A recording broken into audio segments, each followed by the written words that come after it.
You're listening to the CyberWire Network, powered by N2K.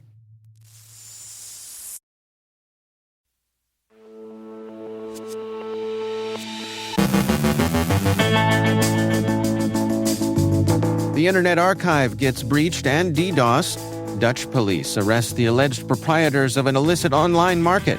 Fidelity Investments confirms a data breach. Marriott settles for $52 million over a multi-year data breach.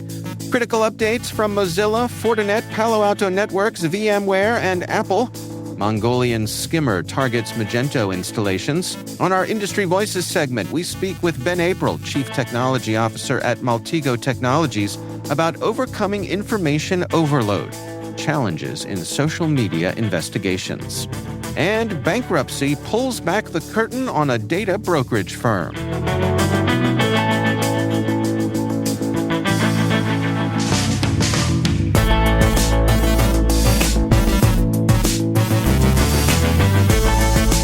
It's Thursday, October 10th, 2024. I'm Dave Bittner, and this is your CyberWire Intel Briefing.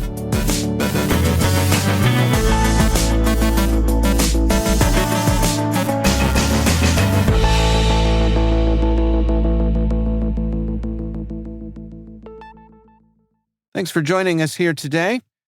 In a rather chaotic turn of events, the Internet Archive confirmed a major data breach on Wednesday, hours after a suspicious JavaScript pop-up claimed the same.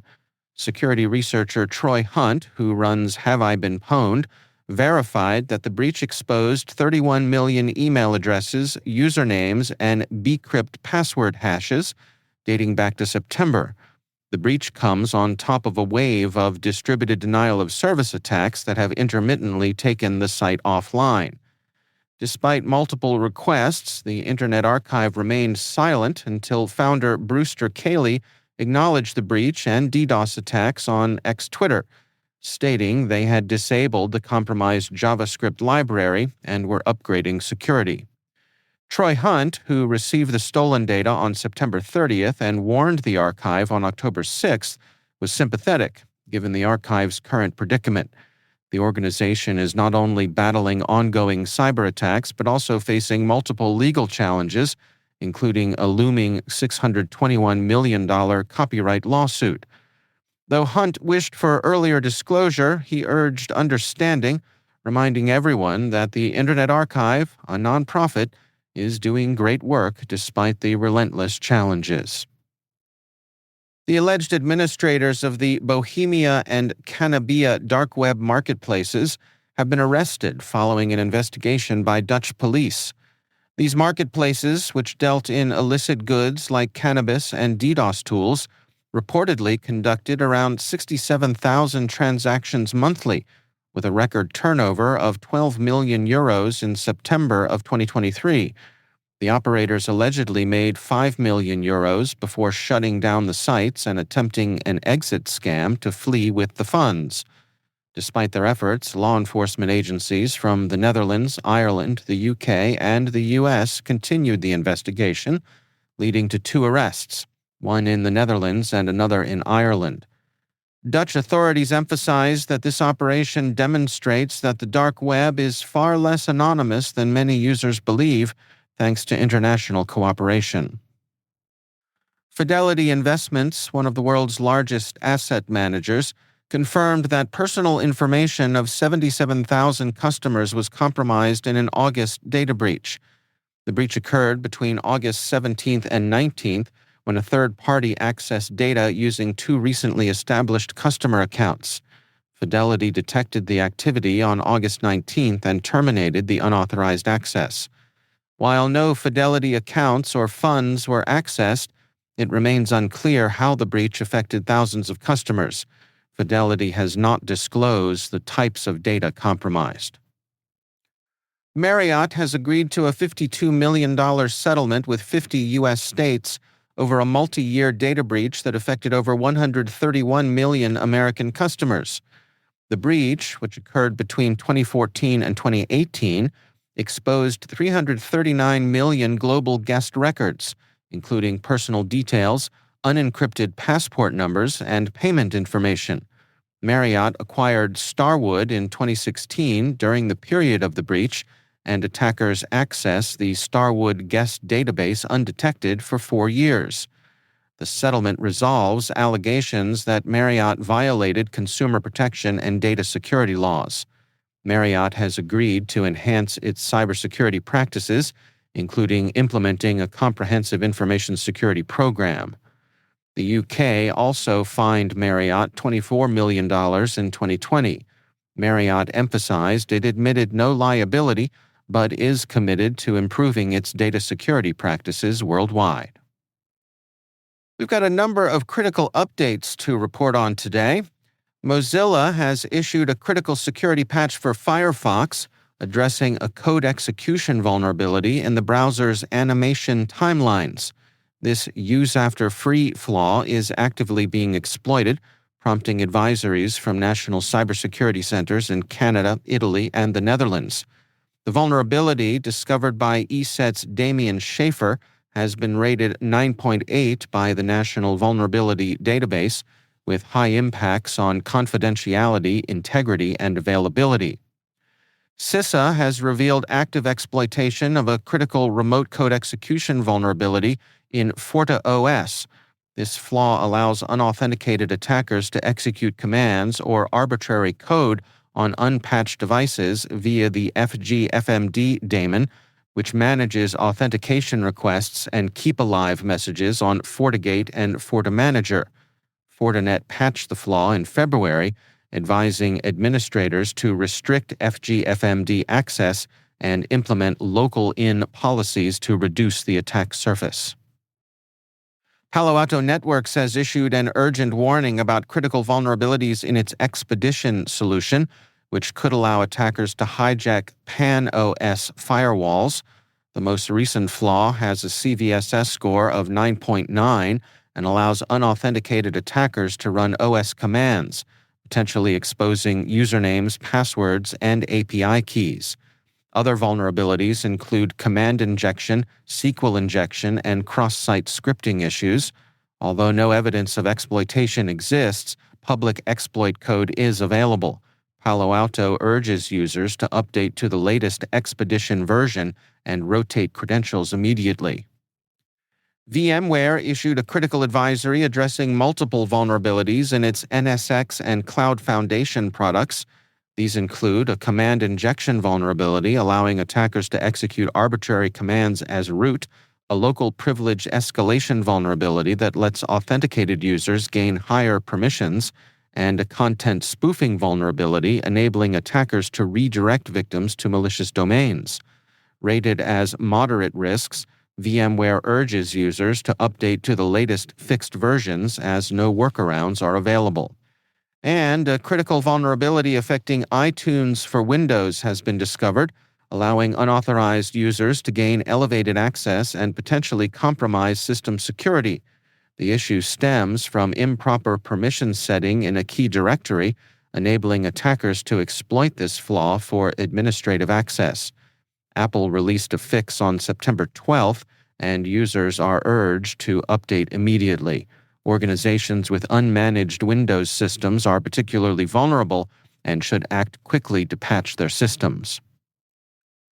Researchers at JScrambler recently uncovered a skimming campaign using obfuscated JavaScript. Initially, the use of unusual accented Unicode characters in the code led some to speculate that this was a new obfuscation technique. However, the researchers quickly identified it as a common tactic to disguise skimming malware. The team reverse-engineered the code, revealing a typical skimmer that monitors form inputs like payment fields, exfiltrates data, and uses anti-debugging techniques. The skimmer, dubbed Mongolian skimmer due to a unique Unicode character, was found targeting vulnerable Magento installations. In one case, researchers even discovered 2 skimming groups communicating via code comments, agreeing to share profits.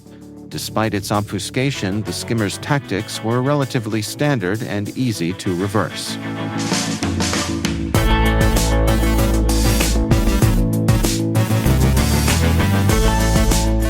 Coming up after the break, My conversation with Ben April, Chief Technology Officer at Maltego Technologies.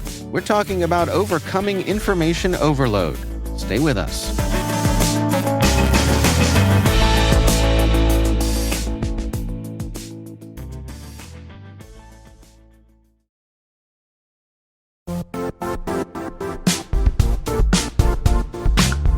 When it comes to ensuring your company has top-notch security practices, things can get complicated fast. Vanta automates compliance for SOC 2, ISO 27001, HIPAA, and more, saving you time and money. With Vanta, you can streamline security reviews by automating questionnaires and demonstrating your security posture with a customer-facing Trust Center. Over 7,000 global companies like Atlassian, Flow Health, and Quora use Vanta to manage risk and prove security in real time. Our listeners can claim a special offer of $1,000 off Vanta at vanta.com/cyber. That's VANTA.com/cyber for $1,000 off Vanta.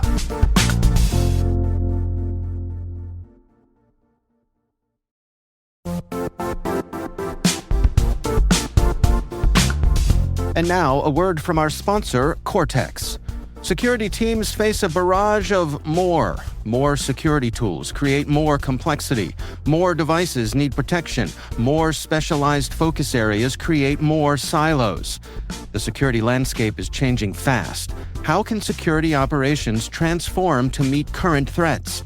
Cortex by Palo Alto Networks consolidates SecOps tools into an integrated platform and helps organizations stop threats at scale with AI, automation, and analytics. Learn more at paloaltonetworks.com/Cortex.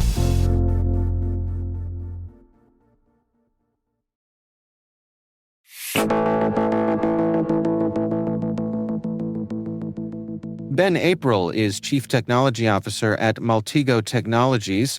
In today's sponsored Industry Voices segment, I speak with him about overcoming information overload, challenges in social media investigations.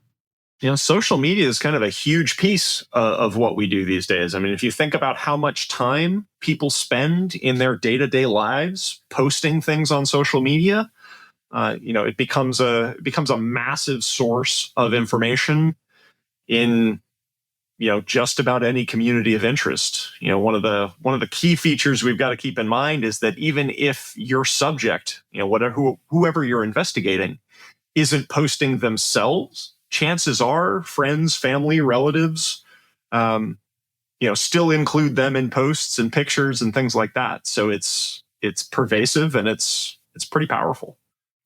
So how has this evolved over time? I mean, as these platforms have matured, as they've gotten larger, are the opportunities evolving as well? I think they have to be. I mean, so I started at a time before social media was a thing. I mean, I remember Facebook, actually, I remember MySpace coming out, and then Facebook, we had mailing lists before that and Usenet and all those things. So it's like there's been this slow, steady progression, at least in the beginning, from various forms of text message, web forums and all that jazz. And then we started getting to the point where bandwidth would allow us to add pictures, and it continued to grow. And now, we've got people posting 360-degree real-time live video of them doing a jigsaw puzzle or whatever. But I mean, it's so pervasive, and there's so much content and data. It's hard to not imagine it being part of an investigator's world. Yeah. Well, as the platforms have grown, as they've become more a part of everyone's day-to-day, how has that affected the collection of social media intelligence? I think it's gotten, to some degree easier, but also at the same time harder. So if we're thinking about how it's easier, there's just so much more opportunities.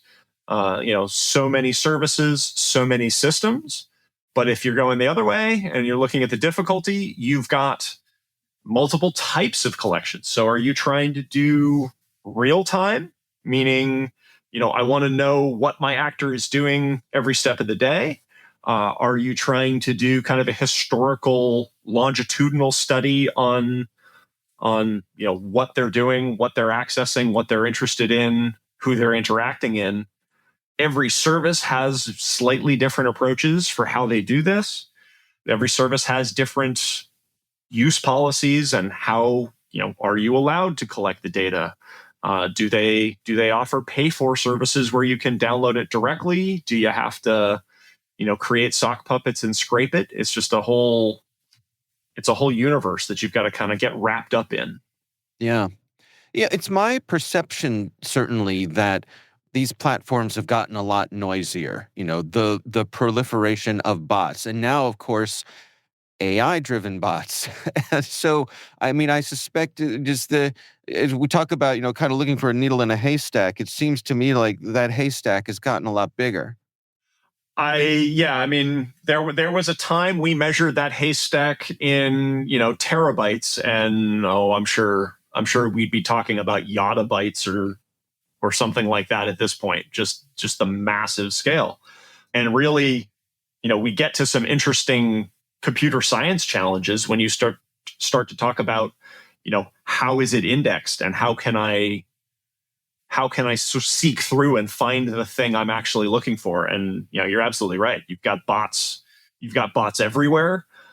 Just let's think back a year or so to the recent Twitter purchase and how bots were a big piece of that. But what content is real? What content was created by a bot, but actually with the intent of the actor in question, versus what content came from things like ChatGPT? As people are considering using social media for their own threat intelligence, for gathering up this information that's relevant to them, it strikes me that they have a choice between engaging with a third-party vendor or spinning up their own effort to do it internally. And I suppose some organizations, dial in a mix of those two things. Can you give us some insights on those different approaches and what some of the pros and cons are with each of them? Sure. I'll start with the hard way, which would generally be rolling it yourself from scratch. There's a lot to consider in terms of what services you want to collect. Do you want to use prefabricated tools or do you want to build your own? How do those various services feel about it? Moving on into kind of the full commercial, you've got to look for whether you're getting access to real time only or real time plus historical, or maybe even historical only. And actually, what does your investigation need? If you're trying to find an actor at the moment, you probably only need real time. If you are specifically looking to find and create cases for potential prosecution, at that point you need to consider evidentiary data collection and whether that's relevant to your case. How are you archiving the data you're collecting? Is the vendor doing it? Are you doing it? Those all come into play. It gets complicated. Yeah, there's a lot of important questions to ask. Do you find that there are some common mistakes that people make when they're spinning up these sort of efforts? And any words of wisdom you can share there? Yeah, I'll give you two there. So the first one is really, I'll call it the assumption of intent. Like, we've talked about this haystack of data out there, but as you find what appear to be needles, it's very easy to get into a mindset where the data you find that matches the assumption you went in with reinforces kind of confirmation bias, so to speak. So knowing you don't know what the poster in the case of social media intended, and you've got to kind of remind yourself that yes, I found that eureka moment. They said exactly what I was hoping they were going to say. Is that applicable? Does it actually hold true? Now, if you've been following somebody for multiple months and watching large swaths of interactions, yeah, you can start to kind of build I have a sense when they're joking around. I have a sense when they're legit. The other scenario I'll give you in terms of mistakes is really, understanding the semantic meaning of what you're getting. When you're pulling data in from a feed, it's kind of decoupled from the service as you might imagine it as a user. In terms of blending this data with your own internal data, I mean, you gather the things up from social media, but now you have to integrate that with the things that you're getting from other sources. Do you have any insights on what the best ways are to do that, how to be most effective there? Comes down to tooling and data models, really having the ability to find those interactions between information collected from disparate sources and the data you have in-house. My opinion is kind of one of the core superpowers of internet investigators, right? The idea that maybe I found a post about an actor talking about a type of fraud in social media, and if I can link that actor to an account on my organization's infrastructure, I can now watch and evaluate their interactions more closely. Maybe it's a higher risk score. Maybe it's a different level of monitoring. But the idea that these indicators, usernames, some cases passwords, email addresses, all these things tend to follow people around. They tend to use them. And, when you think about social media, it's all about likes and views. So you tend to try to build a following and a profile. So you really want to kind of hang on to that indicator. The ability to pivot that indicator into your infrastructure, into your data sets, and find that activity is priceless. For folks who are at the early stages of this journey, they're about to go out and start shopping around for these services. What sort of questions should they be asking? What are the important things for them to be looking for? I would start by, trying to understand what data is collected, where it's collected from, what services are covered. Align that with the kind of your list of services that are most interesting from an investigative perspective, and then understand how they collect the data. Is it a scrape where some services only provide some percentage of the available posts, so you're getting a sample of a sample maybe? Or is it direct API access where you have confidence that you're seeing everything that happened in the back end? That's Ben April, Chief Technology Officer at Maltego Technologies.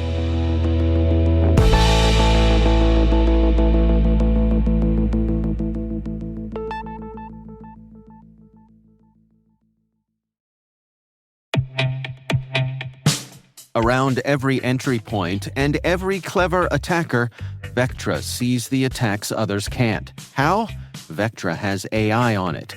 Vectra's AI attack signal intelligence tells security teams where to focus, what matters. It wades through thousands of individual threat events so you don't have to. Attackers infiltrating your network? Vectra has AI on it. Attackers compromising your identities? Vectra has AI on it. Vectra AI, the integrated signal powering your XDR. Visit vectra.ai/showme to learn more.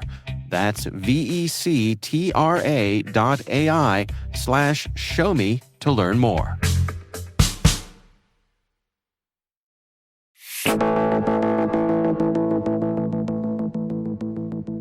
And finally, National Public Data, NPD, a Florida-based data brokerage, has filed for bankruptcy after a massive data leak exposed personal information of potentially millions.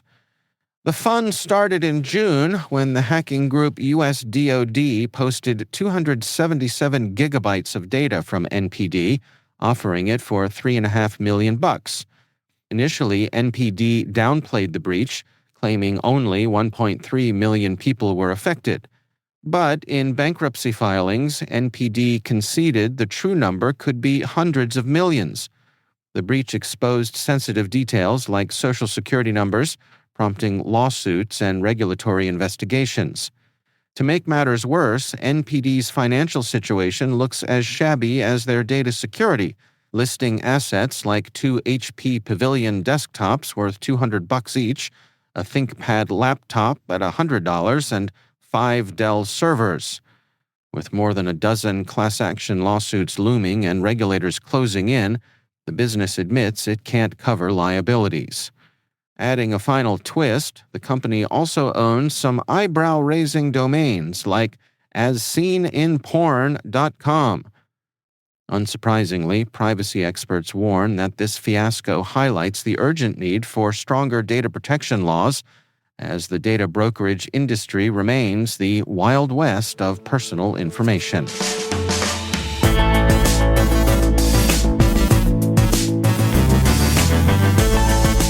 And that's the CyberWire. For links to all of today's stories, check out our daily briefing at thecyberwire.com. We'd love to know what you think of this podcast. Your feedback ensures we deliver the insights that keep you a step ahead in the rapidly changing world of cybersecurity. If you like our show, please share a rating and review in your favorite podcast app. Please also fill out the survey in the show notes or send an email to cyberwire@n2k.com. We're privileged that N2K CyberWire is part of the daily routine of the most influential leaders and operators in the public and private sector, from the Fortune 500 to many of the world's preeminent intelligence and law enforcement agencies. N2K makes it easy for companies to optimize your biggest investment, your people. We make you smarter about your teams while making your team smarter. Learn how at n2k.com. This episode was produced by Liz Stokes. Our mixer is Trey Hester, with original music and sound design by Elliot Peltzman. Our executive producer is Jennifer Eiben. Our executive editor is Brandon Karp. Simone Petrella is our president. Peter Kilpie is our publisher. And I'm Dave Bittner. Thanks for listening. We'll see you back here tomorrow.